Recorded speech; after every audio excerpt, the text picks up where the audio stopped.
Dalam beberapa tahun terakhir, langkah Indonesia dalam menaturalisasi pemain keturunan telah berhasil mencuri perhatian banyak pihak.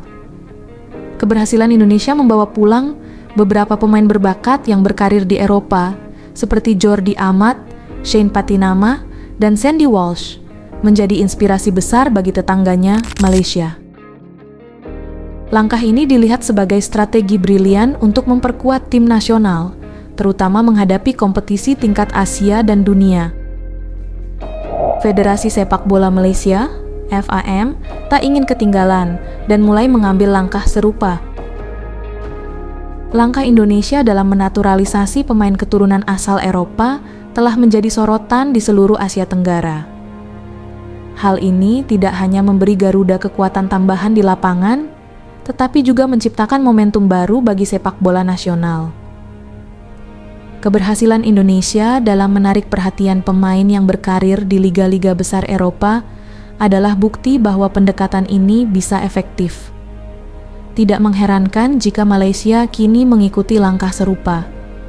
Setelah melihat pemain-pemain Indonesia seperti Jai Idzes yang berhasil bermain di Serie A bersama Venezia, FAM mulai bergerak cepat untuk mengamankan bakat-bakat keturunan yang memiliki hubungan dengan Malaysia. Fokus Malaysia pun tertuju pada pemain-pemain berbakat di liga-liga Eropa yang memiliki potensi besar untuk memperkuat tim nasional mereka di berbagai ajang internasional. Sebelum Pesta Bola Merdeka 2024, rumor tentang pemain keturunan mulai ramai dibicarakan. Salah satu nama yang mencuat adalah Josh Brownhill, kapten Burnley di Liga Inggris.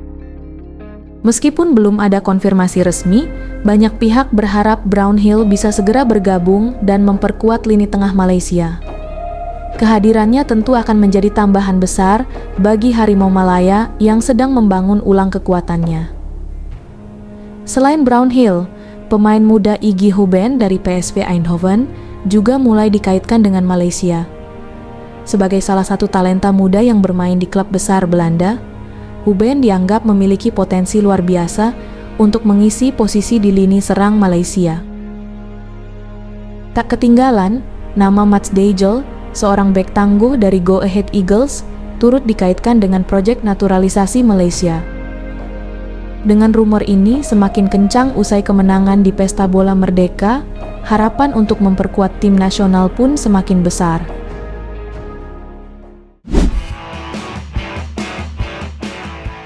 Malaysia kini semakin serius memperkuat tim nasional mereka dengan mengincar pemain-pemain keturunan yang berlaga di liga-liga Eropa. Salah satu nama yang mencuat adalah Josh Brownhill, kapten Burnley FC, yang dikabarkan memiliki darah Malaysia melalui neneknya. Netizen Malaysia pun semakin gencar mendorong Federasi Sepak Bola Malaysia, FAM, untuk menaturalisasi pemain-pemain diaspora seperti Brownhill demi memperkuat skuad Harimau Malaya.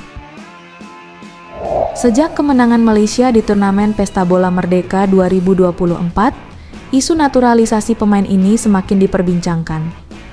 Jika terbukti bahwa Josh Brownhill memang berdarah Malaysia, FAM dapat mempertimbangkannya untuk memperkuat tim nasional. Potensi ini disambut positif oleh banyak pihak, mengingat kualitas dan pengalaman Brownhill yang bermain di salah satu liga paling kompetitif di dunia, Premier League. Tidak hanya prestasi di lapangan, Josh Brownhill juga memiliki nilai transfer yang cukup tinggi. Menurut Transfermarkt, market value Brownhill saat ini mencapai 260,72 miliar rupiah. Angka ini tentu sangat signifikan, bahkan di level ASEAN. Jika benar Brownhill menjadi bagian dari timnas Malaysia, ia akan menjadi pemain diaspora termahal di kawasan Asia Tenggara. Sebagai perbandingan, Mace Hilgers, pemain yang sedang dalam proses naturalisasi untuk timnas Indonesia, memiliki nilai pasar sebesar 119 miliar rupiah. Bahkan, Tom Hay, pemain naturalisasi Indonesia lainnya, hanya bernilai 51 miliar rupiah. Dengan demikian, kehadiran Brownhill di timnas Malaysia akan memberikan keuntungan besar, baik dari segi permainan di lapangan maupun citra internasional.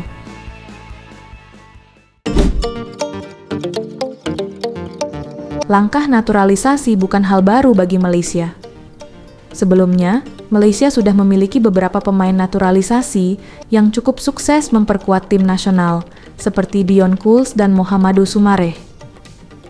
Namun, dalam beberapa tahun terakhir, pendekatan Malaysia dalam mencari pemain naturalisasi sedikit berbeda dengan Indonesia.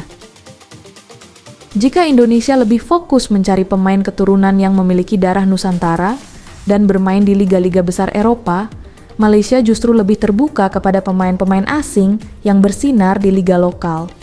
Beberapa contohnya adalah Endrick Dos Santos dan Romel Morales, dua pemain asal Brasil dan Kolombia yang sudah menjadi bagian penting dari tim nasional Malaysia. Namun, perbedaan ini juga memunculkan tantangan tersendiri.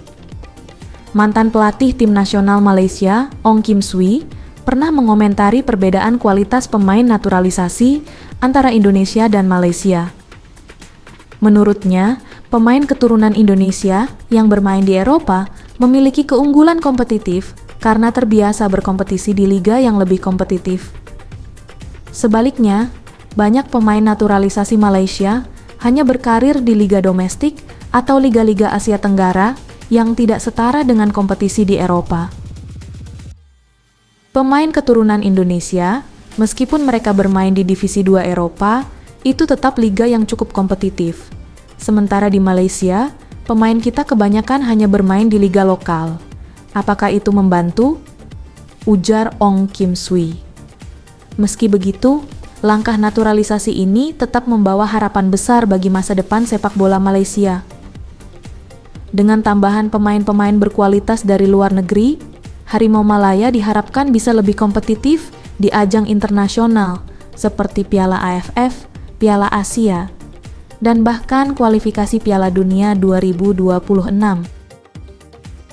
Langkah Malaysia dalam meniru strategi Indonesia dalam menaturalisasi pemain keturunan menunjukkan ambisi besar mereka untuk memperkuat tim nasional.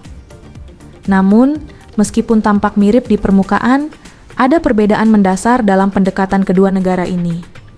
Jika Indonesia lebih fokus pada pemain keturunan yang bermain di Liga Eropa, Malaysia lebih terbuka terhadap pemain-pemain asing yang bersinar di liga lokalnya.